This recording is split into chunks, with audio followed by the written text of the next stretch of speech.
nous ne croyons pas assez bien. Mais toi, tu nous dis que tu nous vois au travers de ton Fils. Et tu nous vois comme des enfants saints. Et nous t'en sommes vraiment reconnaissants. Donne-nous, Seigneur, ce vouloir et ce faire pour entendre ta parole, la comprendre, la saisir, et que par ton esprit, tu nous souffles dessus pour que nous ayons cette force de la mettre en application, tout simplement pour te ressembler et aspirer à être ces témoins que tu attends que nous soyons partout où tu nous envoies, partout où tu nous places. Nous t'apportons tout cela dans le nom du Christ, le ressuscité. Amen.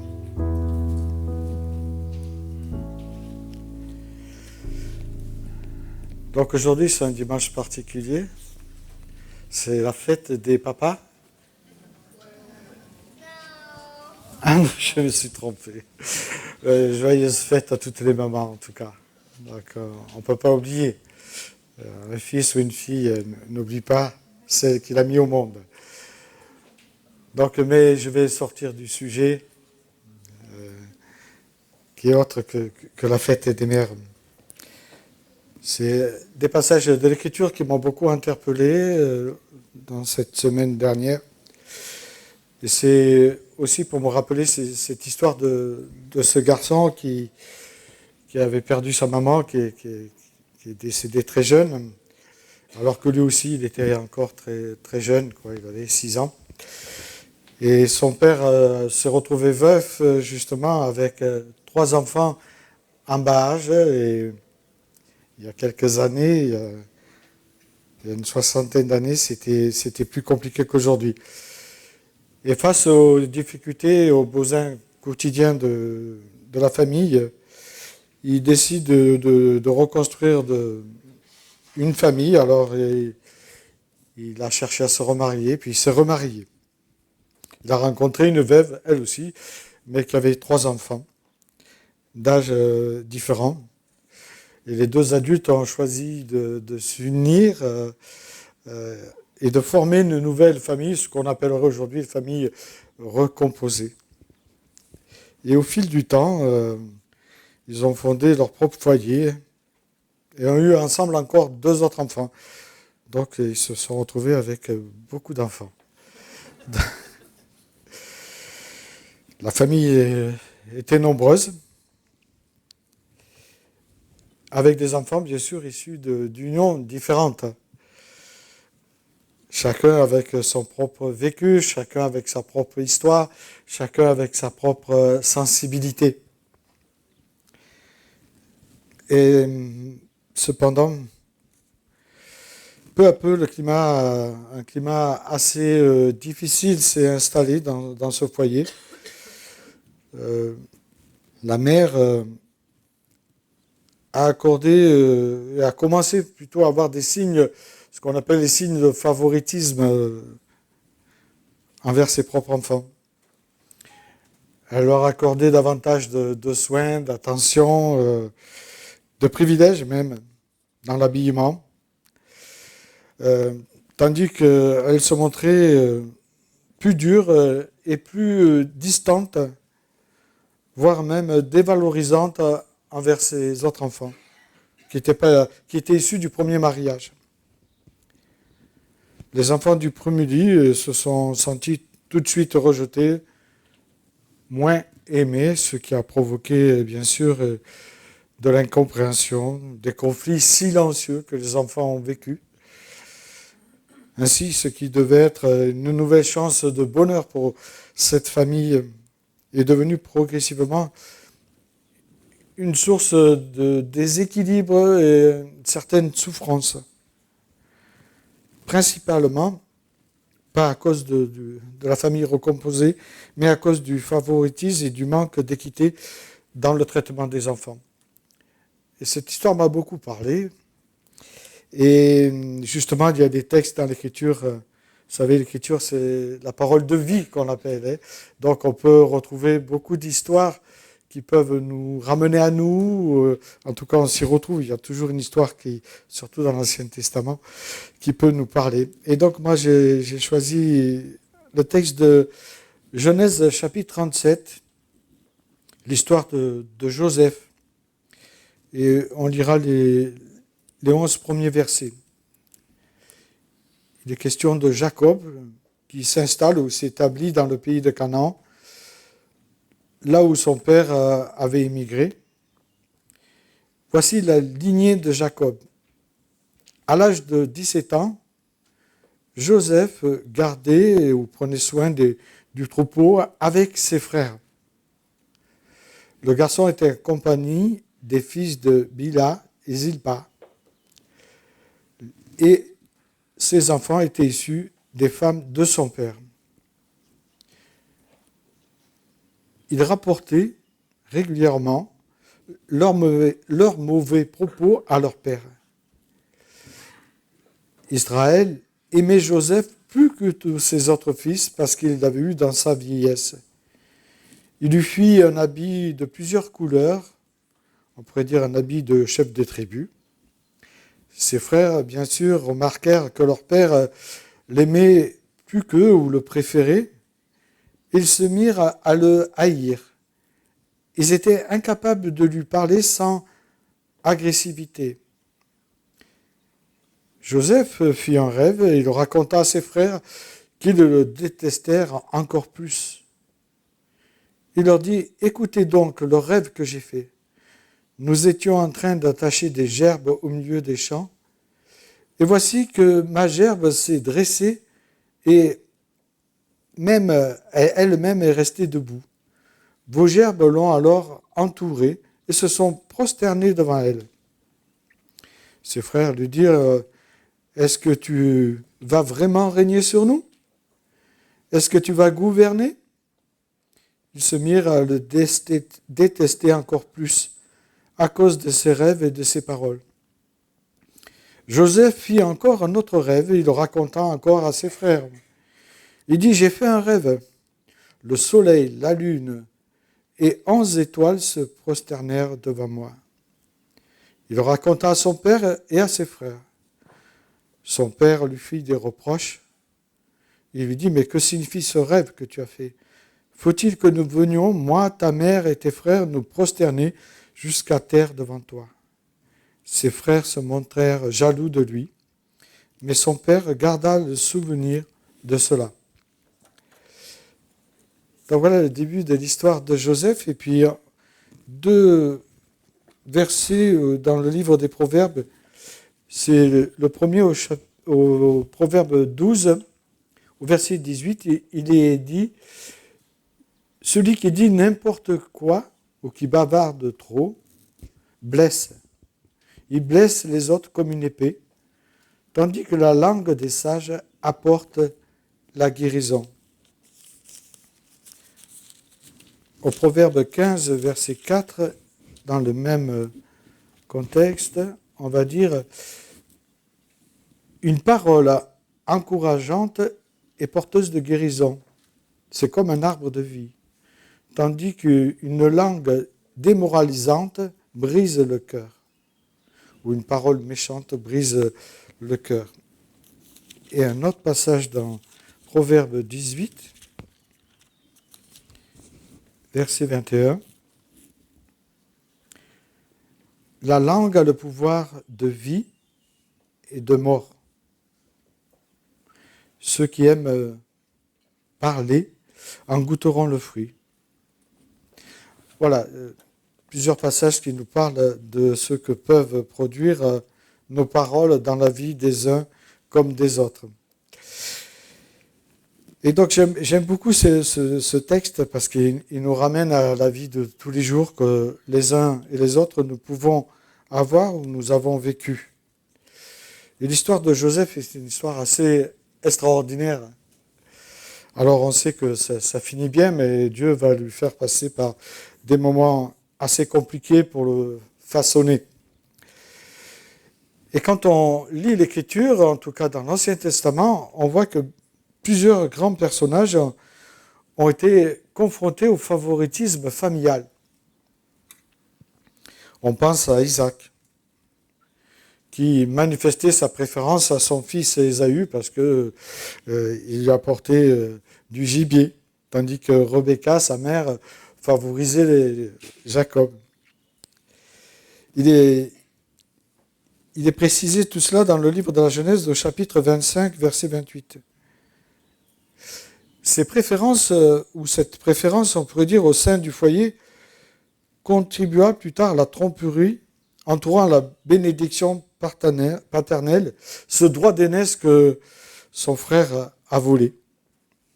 Pour un plat de lentilles, l'autre il lui a vendu son droit d'aînesse, et on sait que les deux frères se sont déchirés.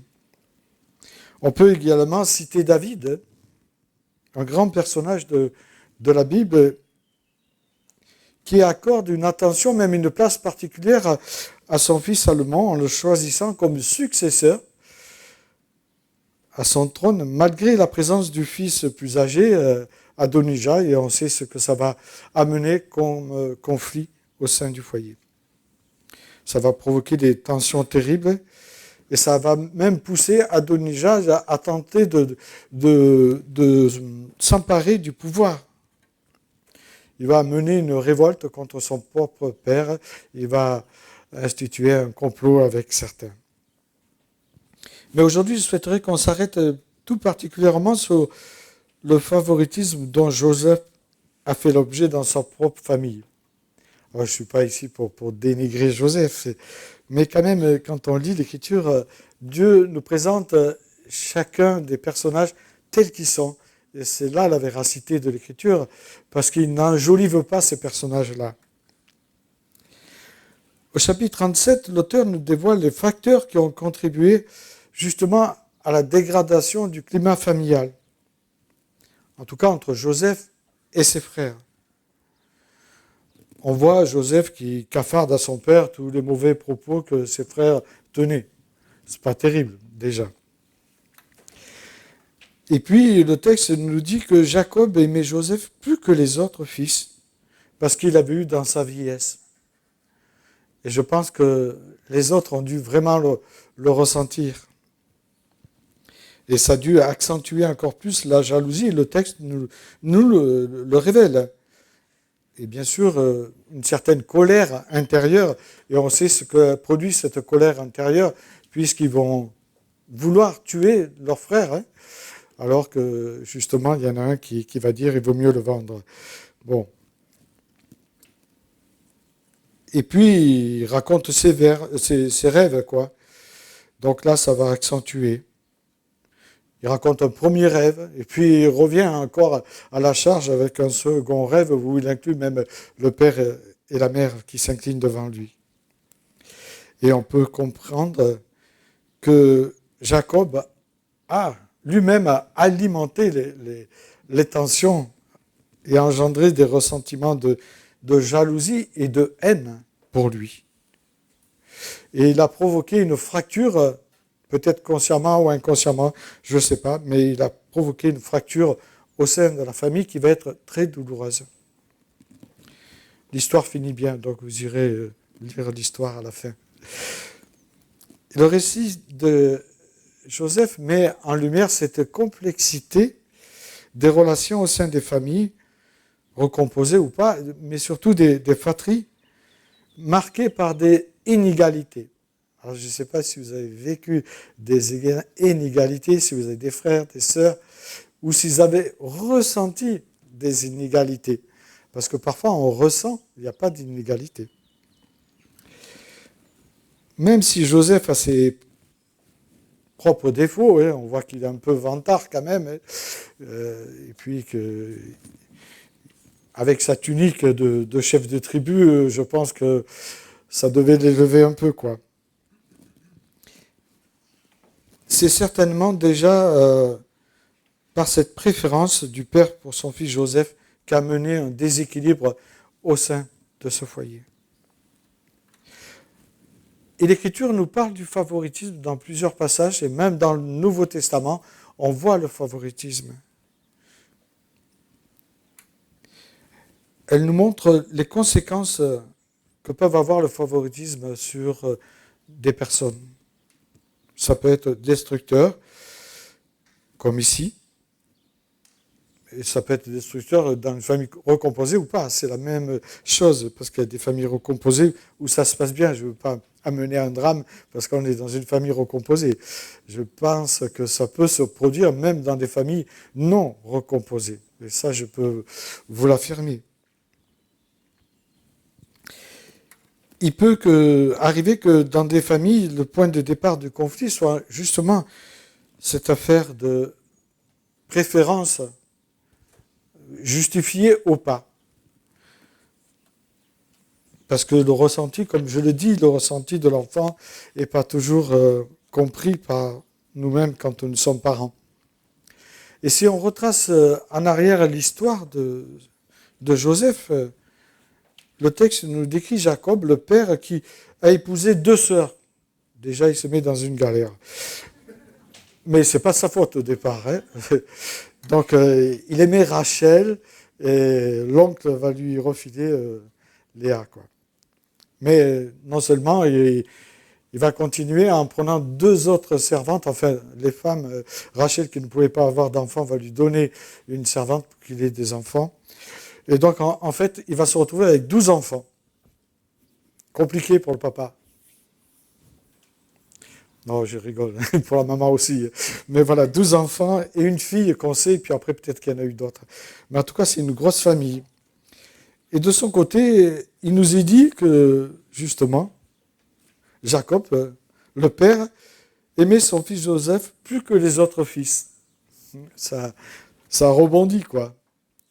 Parce qu'il était né dans sa vieillesse. Et que Rachel, le texte nous dit, était sa femme préférée. En fait, il aimait Rachel. Il n'aimait pas Léa, et Léa l'a ressenti fortement. Le texte nous le dit aussi. Et là, on se rend compte que la polygamie, en fait, c'est pas l'idéal, et ça crée vraiment des tensions, des rivalités, des injustices terribles dans les foyers. Ces préférences et ces divisions familiales ont contribué à détériorer progressivement les relations entre Joseph et ses frères. Et si l'on remonte à la génération précédente, on note que chaque parent avait son chouchou. J'espère que parmi nous, on n'a pas des chouchous. Hein. Il était le chouchou de sa maman, parce qu'il restait près d'elle. Et il restait près d'elle. Ah, les mamans, elles aiment que les fils soient auprès d'elles. Et ma mère doit m'écouter, donc comme ça on entendra. Et Ésaü était préféré de son père. Vous voyez, c'est terrible ça. Hein. Chacun avait un enfant préféré, parce qu'il lui donnait à manger, quoi. Le père, il aimait bien manger. Donc voilà, en fait, c'était des préférences pour des raisons égoïstes, finalement. Combien de foyers, aujourd'hui, vivent ces tensions ou se détruisent par favoritisme, à cause d'un père ou d'une mère envers un de ses enfants. Comme dans l'histoire de Joseph, les préférences affichées créent souvent des blessures intérieures et qui sont profondes et qui ont besoin d'une guérison. Ça peut produire de la jalousie, on le voit ici, et ça va jusqu'à la haine, hein, parce qu'il y a un sentiment profond d'injustice. Pourquoi moi je ne suis pas préféré? Pourquoi mon frère ou ma sœur est préféré? Et ça peut créer des divisions durables, même entre frères et sœurs. Hein. Mais je suis sûr que vous avez des histoires comme ça autour de vous. J'allais dire autour de famille, hein, autour de vous. Je reviens sur un enfant qui peut être constamment valorisé plus que les autres. Ça peut arriver, inconsciemment. Il peut facilement être rejeté par ses frères ou ses sœurs parce qu'ils se sentent moins aimés. En tout cas, ils peuvent se croire moins aimés. Et peuvent développer une rancœur intérieure envers leur frère ou leur sœur qui est le chouchou.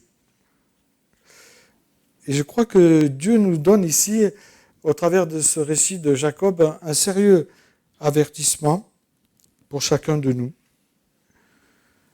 Il nous montre que le favoritisme peut avoir de lourdes conséquences dans des familles. il peut avoir aussi de lourdes conséquences dans l'équilibre familial. Dieu nous dit que notre amour en tant que parents, il devait être juste et équilibré pour tous nos enfants, quels qu'ils soient. Et il nous demande de demander cette sagesse afin de préserver l'unité au sein de nos foyers. En faisant du favoritisme, on peut être inconscient aussi du mal qu'on peut provoquer sur les autres enfants.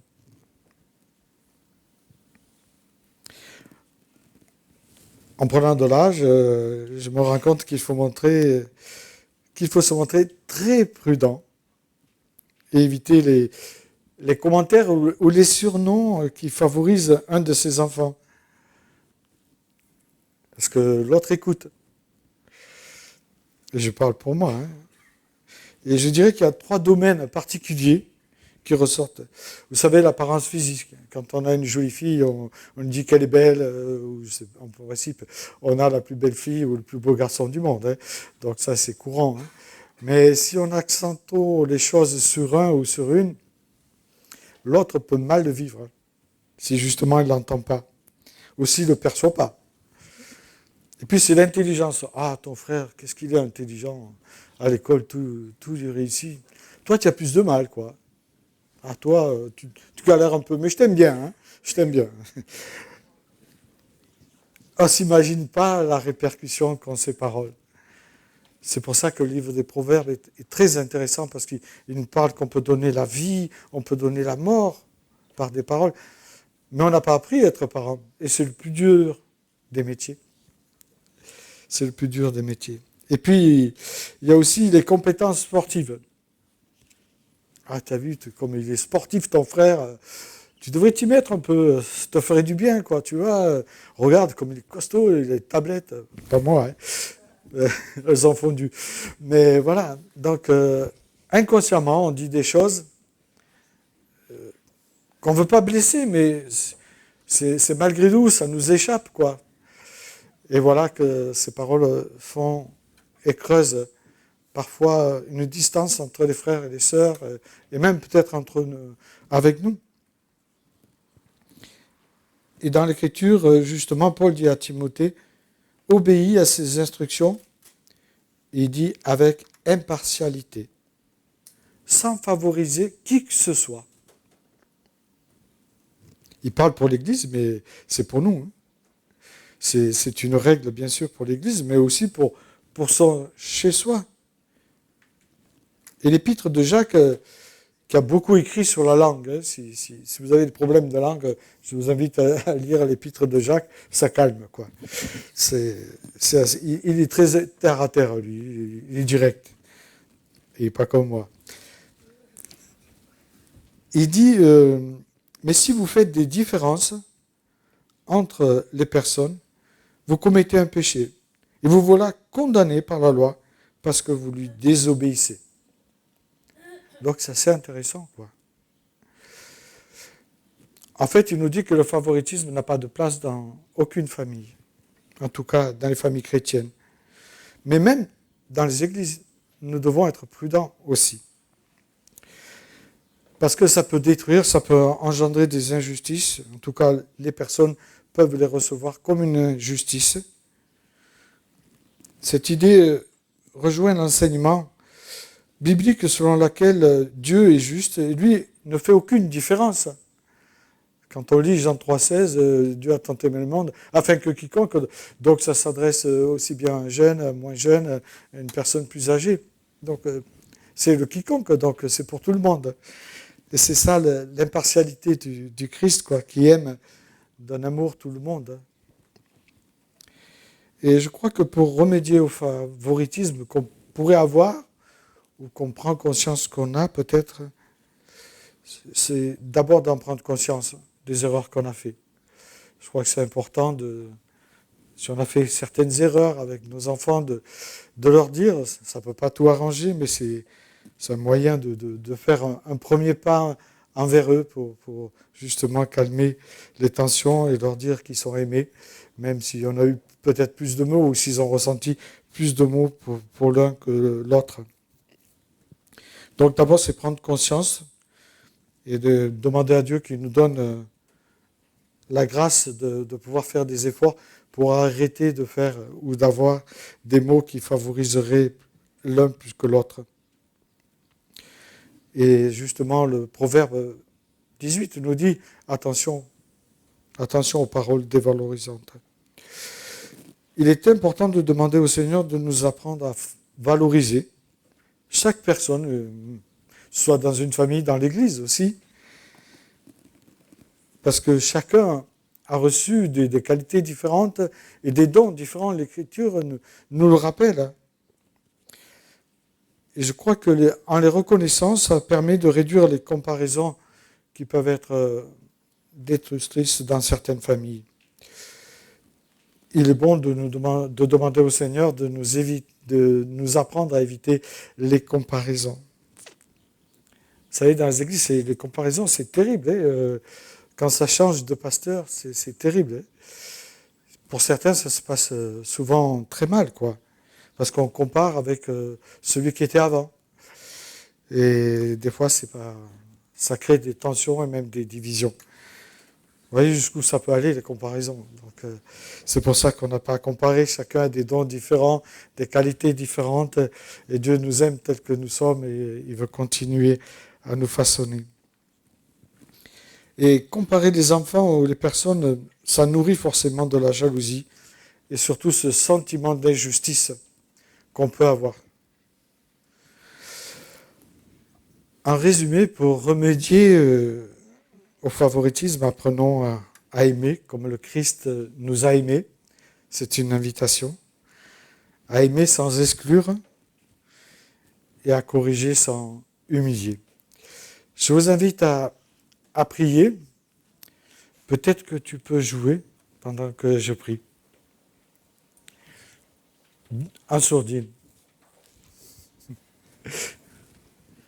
Voilà, peut-être qu'on peut justement se placer devant Dieu et intérieurement, si on a quelque chose à lui remettre, que nous lui remettons, peut-être des paroles qu'on a eues envers nos enfants, envers des personnes, envers un proche, même envers un père ou une mère. Ça peut arriver aussi que des enfants préfèrent le papa ou la maman. Donc voilà, c'est important de pouvoir se libérer de cela pour pouvoir partir sur des bases nouvelles. Aujourd'hui est un jour nouveau. Dieu nous donne rendez-vous chaque fois que nous venons. Et s'il nous donne rendez-vous, c'est pour qu'il y ait quelque chose qui change à nous. Nous ne devons pas ressortir comme nous sommes entrés. Dieu ne nous permettrait pas cela. Si nous venons juste pour écouter et puis que rien change, ça ne sert à rien. Dieu veut qu'il y ait un changement profond qui se fasse à nous et par son esprit, il peut le faire. Je vous invite à prier. Seigneur notre Père éternel, merci.